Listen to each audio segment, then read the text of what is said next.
So on this 2000 Chevy Bolt, I will not be able to charge it up immediately. Unfortunately, I have to ungauge and go off to the next job. We ran into a little snag when going to replace the condenser and the radiator. You notice the technician noticed when he unbolted it, the bolts no longer line up. So as soon as he took the bolts out, the frame sprung because from the collision, one of the frame rails got pushed out, so it's tweaked. So it's going to have to be put up on the rack and pulled and measured. So that put a delay to this video, but it does give us a clear view right here. And unfortunately, the radiator condenser and the bolts for removing these to replace them, if all they have to do is replace one of these noses, the bolts are located right here, and my condenser and radiator are in their way, so that's what messed things up. But if they have to put it up on the frame rack and do any pulling or stuff like that, still he would want all this out of his way. So that's it. Catch you on the next video. Oh, let's look at the compressor. Since we're in here, this is on the electric vehicle Bolt. You don't get to see this too often. Electric pump for the glycol loop system. Electric pump for the glycol loop system. Here's your electric compressor. And let's see if we can get you a part number in here so you guys can see a part number. Let me see if I can zero in on it. Right there. There's your compressor right there.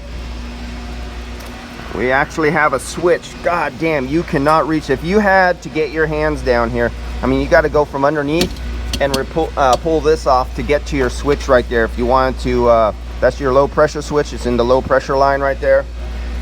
You got another switch in an impossible place. Thank you guys for putting them in places. I hope they're good safety switches though. So you have one switch located right here at the line in a near impossible place. You ain't gonna be doing any back pinning easily back here because your only space is coming up through the bottom. You have a pump here, a line here, so you don't have too much line space for back pinning. All right, and here is your glycol. There's your glycol plate heat exchanger right there. There's the other expansion valve for cooling off the glycol. So there's you. I don't know if you could see that easily. Let's see if I could zoom in on it. That is your plate heat exchanger. That's the expansion valve sitting right on top. That's not for cooling off the passenger. So here's your lines that go off to the passenger compartment through a heat exchanger. Right there you see the liquid line going into the suction line, going to the expansion wall at the firewall, and you can actually see the line coming back out and then feeding the expansion valve. So if you burnt this compressor out, you know, by OEM things, they don't flush. You replace all the lines, you replace the expansion valve, you would be replacing the heat exchanger down there, the glycol loop heat exchanger. You'd be replacing that expansion valve. You would flush, and probably by guidelines on GM on the Bolt, they might even have you just so far as replace the evaporator. And I can bet you it's not going to be no fun job removing that dashboard to get to that evaporator case inside there. And as we all know, some vehicles, they don't even sell the evaporator. They make you buy the whole case, which jacks up the price.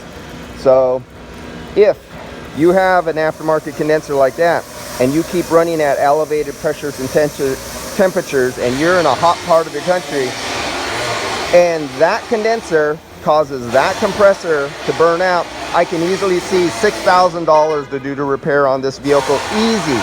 All because somebody saved a few dollars on a condenser. All right, guys. See you later.